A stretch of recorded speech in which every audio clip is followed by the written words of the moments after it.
শ্রমবাজার তৈরি করার মধ্য দিয়ে, বিদেশে শ্রমিক রপ্তানির মধ্য দিয়ে বৈদেশিক মুদ্রা অর্জন, খাদ্যের স্বয়ংসম্পূর্ণতা অর্জন, সমস্ত কিছুই শহীদ রাষ্ট্রপতি জিয়াউর রহমান এই দেশের জন্য করেছেন। বুনিয়াদ, অর্থনীতির বুনিয়াদ গড়ে দিয়ে গেছেন।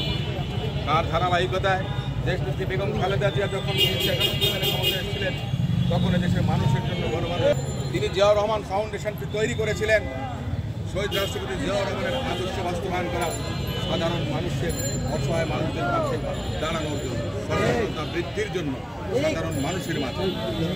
তিনি গৃহপালিত পশু থেকে আরম্ভ করে গবাদি পশু, হাঁস মুরগি খামার করে তোলার জন্যে গ্রামে গঞ্জে প্রত্যন্ত অঞ্চলে তিনি গিয়েছিলেন। মৎস্য খামারের উপরে তিনি জোর দিয়েছিলেন। কৃষিতে সহায়তা করার জন্য, কৃষিতে উৎসাহী করার জন্য সমগ্র বাংলাদেশ চড়ে বেরিয়েছেন।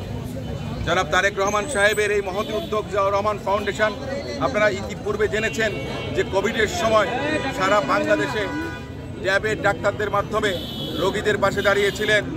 বিভিন্ন সময়ে যারা দুর্গত ছিলেন, আন্দোলনে আহত যারা ছিলেন, তাদেরকে বিনে পয়সায় চিকিৎসা দিয়েছেন এবং এই ফাউন্ডেশনের ফান্ড থেকে টাকা দিয়ে তিনি অনেককে বিদেশ থেকে পর্যন্ত চিকিৎসা করিয়ে এনেছেন।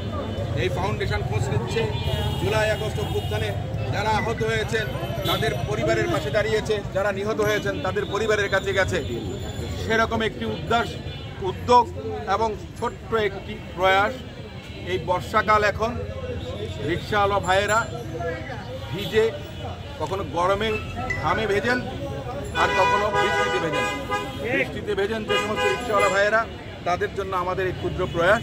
আমরা রেইনকোট ডিস্ট্রিবিউট করব।